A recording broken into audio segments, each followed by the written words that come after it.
welcome to week 10 of Heart to Heart. This week we will be talking about chapter 10 of Men, Women, and the Mystery of Love, and that is titled Men, Women, and Tenderness. So I'd like to start off with a question. What is tenderness in regards to relationships? A lot of people don't really understand what it is. So tenderness is found, quote, in the tendency to make one's own the feelings and mental states of another person, end quote. Tenderness is also an outward expression of closeness to someone. For example, holding hands, putting your arms around each other, kissing each other. Those are outward examples of, or outward expressions of closeness, and also known as tenderness. Tenderness can be a very good thing. It's an act of two people showing a desire to get to know the person on a deeper level. However, we must be careful not to let these outward gestures of tenderness fall into utilitarianism if they are used as a means to one's own pleasure. These expressions may be sought more for the emotional or sensual pleasure we receive than for the selfless desire to enter into the inner life of the other person. So when tenderness is acting as a good thing, it's showing the sense of the two people in the relationship wanting to know the deeper parts of the person they're with, and it's a selfless desire. But when it falls into utilitarianism, that's when it's just this, you just constantly want to be showing all this tenderness because it makes you feel good, or it makes you like being with that person more, regardless of you wanting to know about them really at all. So these acts of tenderness may happen before objective aspects of love have time to develop, like I was just talking about. And they can be harmful to love since they may create an illusion of love.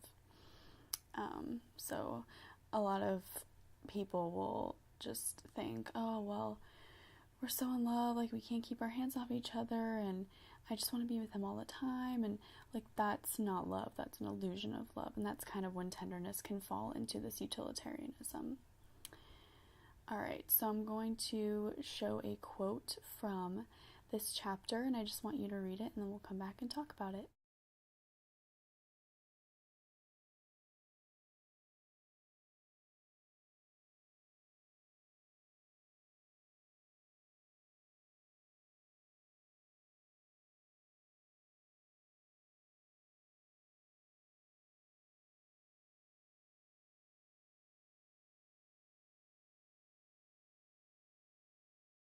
Alright, so what St. John Paul II is saying in this quote is basically what we talked about. How tenderness can be a very good thing, and it demands this responsibility from each person in the relationship, and it can be very good, and it shows that we want to know about the other person on a deeper level.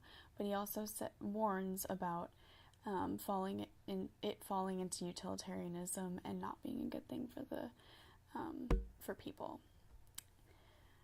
Alright, so how many of you have seen those couples that just can't keep their hands off each other? Is this really helping them form a deeper relationship?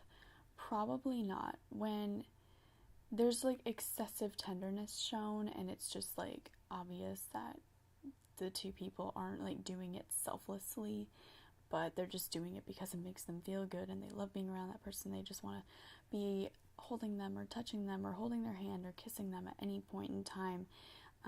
It can become unhealthy and fall into utilitarianism, especially before the objective aspects of love have formed, like I said earlier. So I'm sure we've all seen those couples, and it just makes you think about how can showing this excessive tenderness and excessive outward gestures can it hinder us from getting to know the person as a person? Probably, because that becomes the focus of the relationship. So basically, like, if and when relationships become physical, those physical forms of intimacy increasingly become more central to the relationship, like I was just saying. So real communication and like growing in virtue and growing in love for the other person is basically delayed or just not even in existence, and it can gradually just go down and basically not happen. So we have to be careful with how we are, with how much, I guess, with like how we show tenderness and how often, and we have to really think about what the reasons are for doing it. Is it because I just feel good when I am holding that person's hand or kissing him or hugging him or whatever it is? Or do I just want to show my love by putting my arm around him while we walk, and just it's a desire to get to know him? Or is it a desire for my own gratification, basically? So we have to be really careful in giving and receiving acts of tenderness. So I'm going to put up another quote, and I would like you to read it, and we'll talk about it when I get back.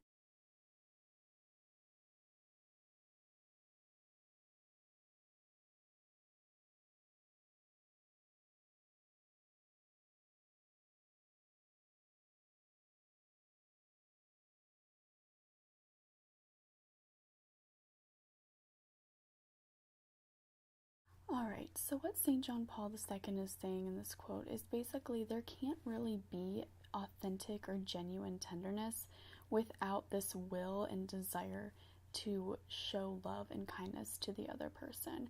If we don't have that desire, then our, quote, tenderness is going to become excessive or the focus of the relationship, and it's not going to help in any way, shape, or form.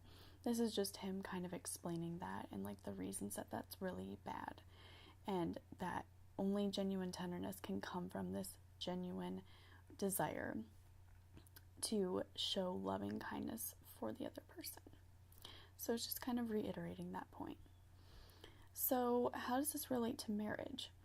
I keep talking about how it relates to young couples just dating or in relationships, but how does it relate to marriage? So in marriage, tenderness should involve, quote, the steady participation of emotion, of a durable commitment to love, for it is this that brings a man and a woman close together, creates an interior climate of communicativeness, end quote. And, quote, tenderness is the ability to feel with and for the whole person, to feel even the most deeply hidden spiritual tremors, and always to have in mind the true goodness of that person. And tenderness helps it helps and reinforces a married couple's sense of unity. So tenderness is a really good thing in marriage. It basically bonds the married couple together on a deeper level than any human beings can ever experience without marriage. So basically it's this beautiful thing in marriage, and it's like something that should be constant, and it promotes communication with your spouse and showing a loving these selfless acts of love, and it focuses on these desires, like basically, like I said, like selfless. So it's focusing on showing those acts of love for the other person because it will help them and it will help you get to know them better, and it doesn't promote utilitarianism or trying to just show all these acts of love because it makes you feel good. Like once you're together in the covenant of marriage, then it's you have this selfless desire, or you have to practice this selfless desire for your spouse and show tenderness because of that. So, John Paul II makes a point of saying that women have a special right to tenderness in marriage, and he gives 3 reasons why.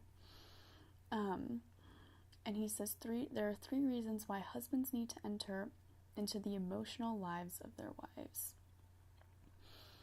So, these reasons are: the woman's emotional life is generally deeper than a man's. We all kind of know that. Women are more emotional than men, so it's the men's job to kind of to basically